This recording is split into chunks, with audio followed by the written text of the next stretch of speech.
So, Demon Slayer Season 1 through the Mugen Train arc. Let's talk about it.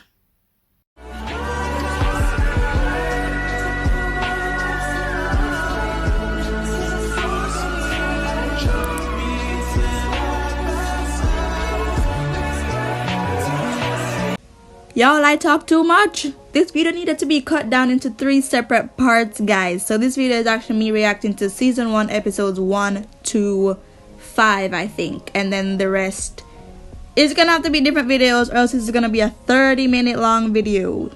30. I'm not gonna do that to y'all, so yeah. Hey guys, welcome back, or if you're new to my channel. I'm Rissa. Hey.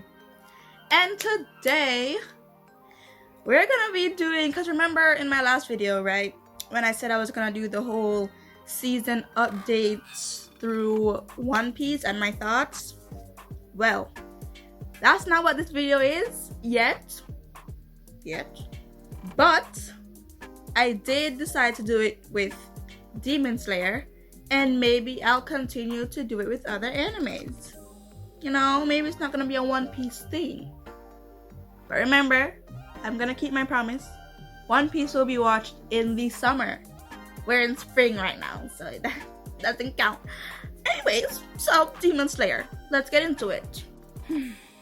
Let me preface this by saying this is the second time I'm watching Demon Slayer, except I didn't finish it the first time. I watched season 1, and then I watched the train arc, and then I stopped because young Marissa wanted to preserve her peace. I was just upset about Rengoku dying, and we'll get into it. But let's just continue. Let's just hop right into it, you know? Season 1. I started from the top. Season 1. Loved it. I'm gonna break down each part, right? That I think stood out. Okay? Season 1. Episode 1. Tanjiro walked in on his family dead. Just dead. Mauled. Torn to pieces. Blood everywhere. Except for Nezuko. His younger sister. He's the eldest, and then she's the second eldest. Everybody else, dead. And he was just having the worst day imaginable. Just to find out that Nezuko was still warm. She was still alive, you know? He needs to get her up the mountain to the doctors in the snow. Because he's a mountain boy. So he lives in the mountains, away from civilization. He needs to get to the town and get her some help immediately. She's still warm. He has her on his back. He's treading through the snow. He's breathing in the icy air. He's about to collapse, or at least he feels like he's gonna collapse. It's just intense. And then he hears the growling from his back. Come to find out, Nezuko got turned into a demon. His family was killed by demons. And then Nezuko, the only survivor he has left of his entire family, turns into a demon because her wound was opened up to demon blood.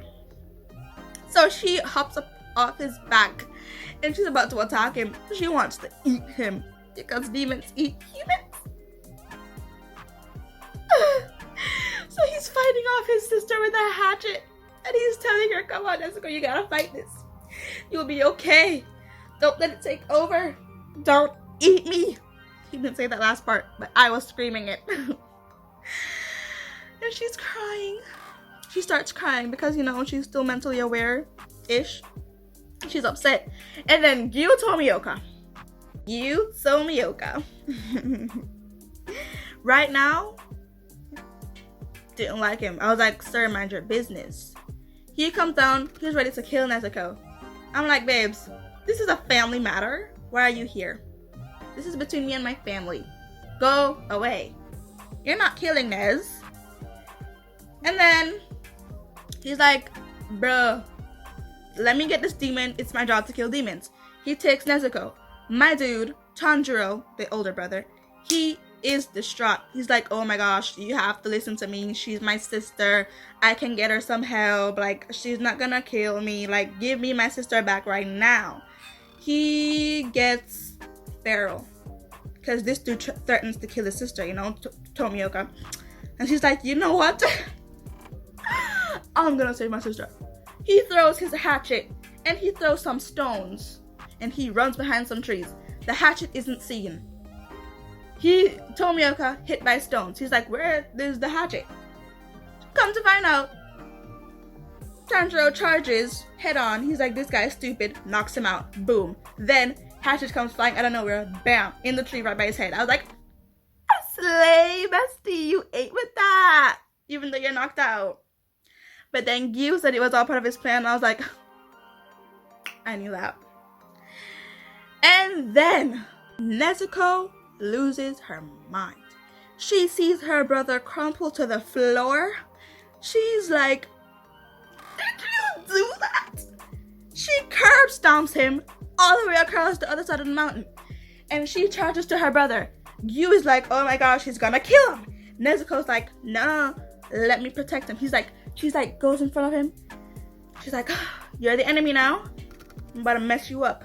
And he's like, she's protecting him. And I'm like, yes, because it's a familial matter. You don't belong here. Leave before you get tore up.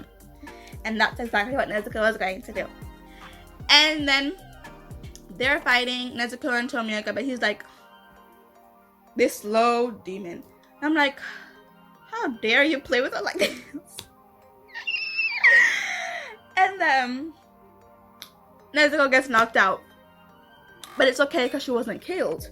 I'm like, okay. As long as you don't kill them, I'm okay with them being knocked out. Gyu is like, maybe there's something different about these two. Sends Tanjiro off to his master to train. I'm like, okay, period. Nobody died. That's a win in my book. Yada yada yada. Tanjiro goes to where Gyu told him to go get this master. He goes up the mountain, smells blood. This dude sense of smell, next level. He smelled blood from a mile away. He goes to see what's up. Boom, there's a demon eating another family. I'm like, the audacity. He already has trauma. Why are you gonna put this in front of him right now? You know? Demon's like, oh, more people for me to eat. Rah, rah, rah. Then, boom, attacks Tanjiro, the demon. Nezuko, my poor sweet summer child, or my poor sweet winter child. She's trying to fight back the urge to continue feasting on these humans because she's a demon now. But she can't kill humans. She can't. She just can't. Okay? So she's like, I need to. Boom. Tanjiro fighting off demon, about to get hurt. Nezuko, sixth sense, hears what's happening. She's like, excuse me? In front of my eyes? I mean, behind my back? You're gonna kill my brother behind my back? She charges, makes a full circle round, and boom. Soccer kicks his head off.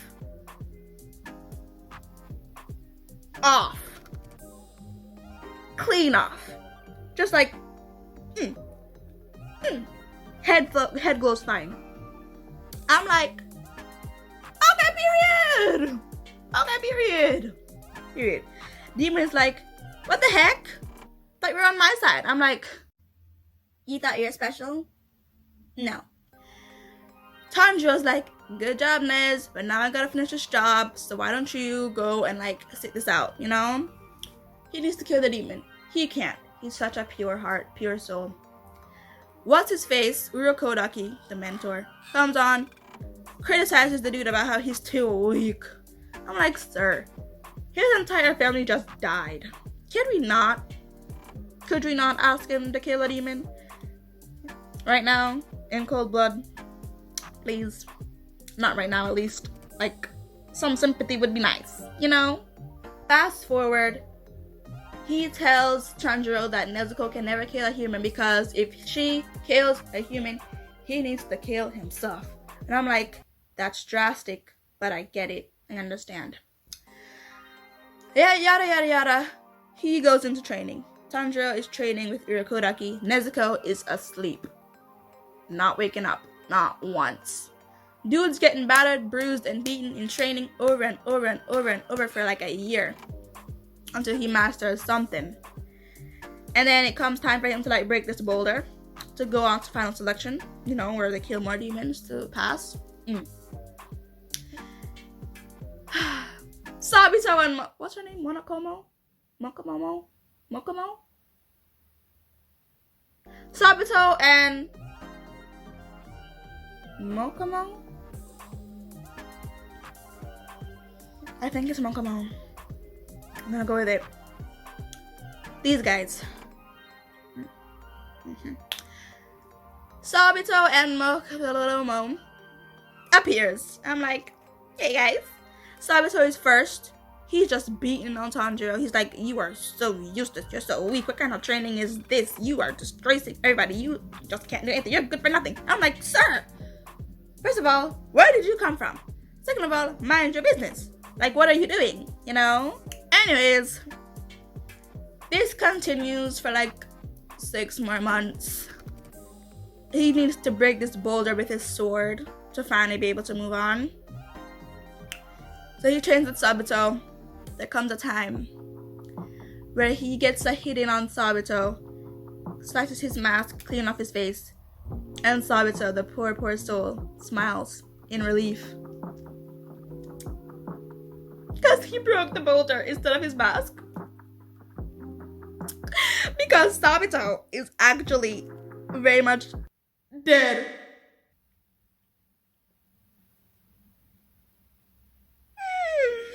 Sabito and Mokonomo is dead. They died in final selection by the same... They died in final selection. He didn't realize this yet. I picked it up though, because these writers think they were slick. Like, that wasn't slick. We knew from the start that they were probably dead. Anyways...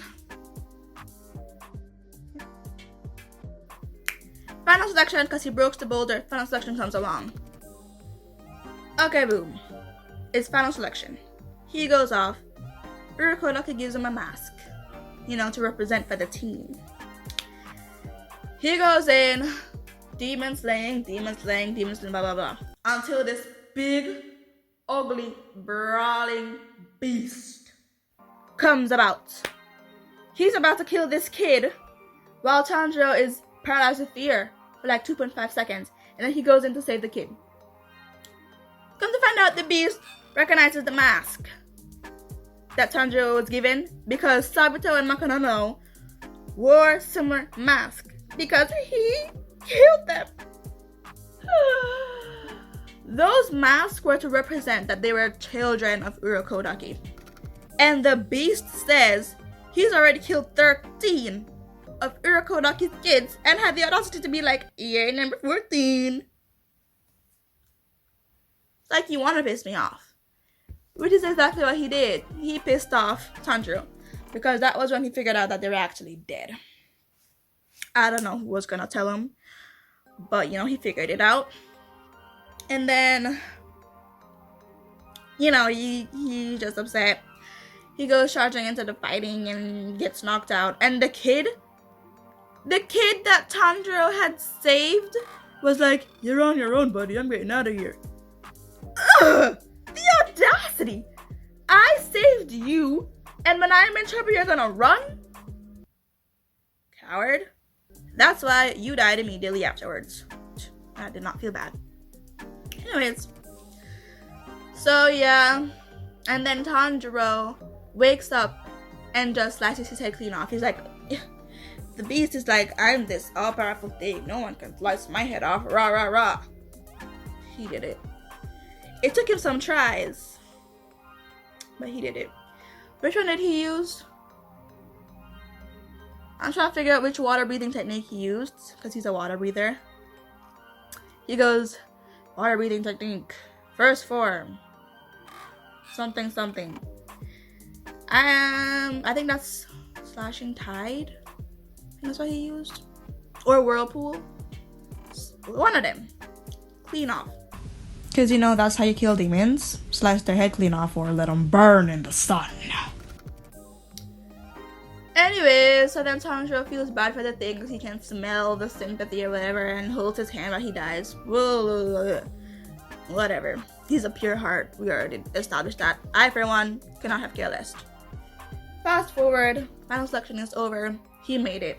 Along with like 4 others, I think. Yeah.